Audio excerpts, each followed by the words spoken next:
Teka. Teka na.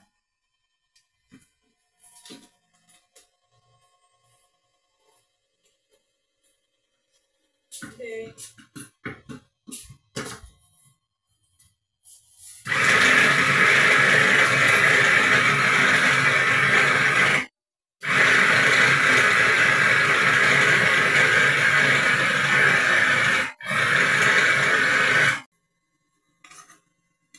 Good morning guys!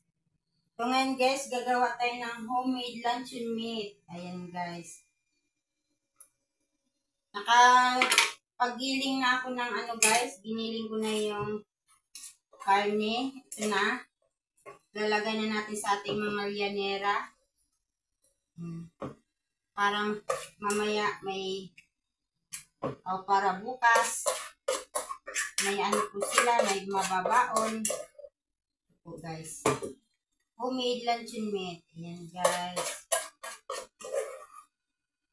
2 lyanera lang ang nagawa ko guys, kasi 1 kilo itong ginawa ko. Yung iba ulam namin mamaya, lulutuin ko mamaya. Yun guys, giniling. Ito na guys, oh.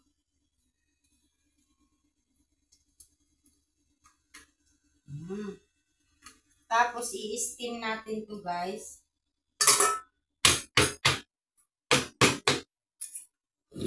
Takpan lang natin ng plastic.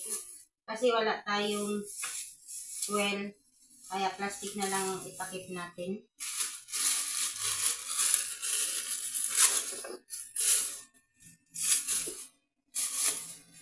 Baon to ni Iban mamayang hapon o bukas pala. Ito na guys, oh. Agawa ko ng 2. I-steam na natin to guys. Guys, samahan nyo ako. Punta tayo sa kusina. Pasensya na kayo guys. Makalat pa to dito. Ayan na. I-steam na natin. Para i-steam natin ng 20 minutes. Ayan. Balik tayo dito guys. Ito, yung ating homemade luncheon meat. Ayan. Bango. Ano na natin guys.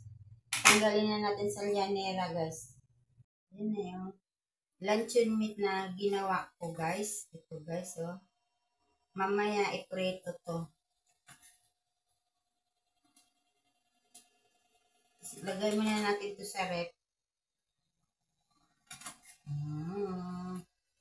Ayan na guys, yung ginawa kong luncheon meat. Ayan, yummy. Bang. Ito.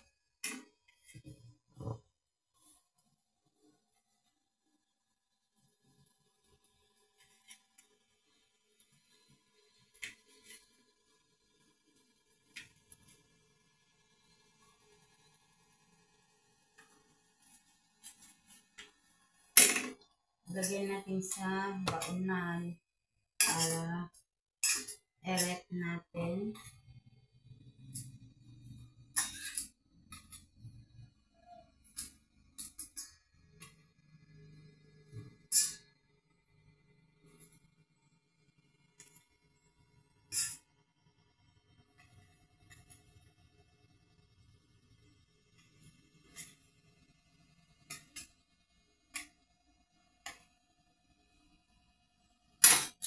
Ito na guys. I-rep na natin. Itong 2 hiwa, testing natin kung mamaya peritoin natin. Try natin kung masarap. Yummy! Yun lang guys. Thank you for watching. Maraming salamat. Follow for more.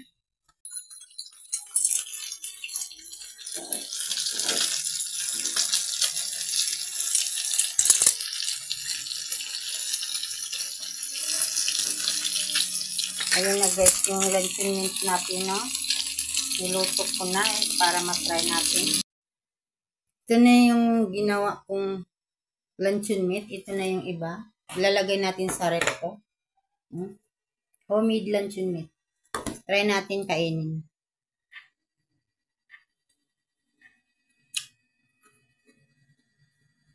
Sarap. Parang bumili ka sa grocery ng luncheon meat.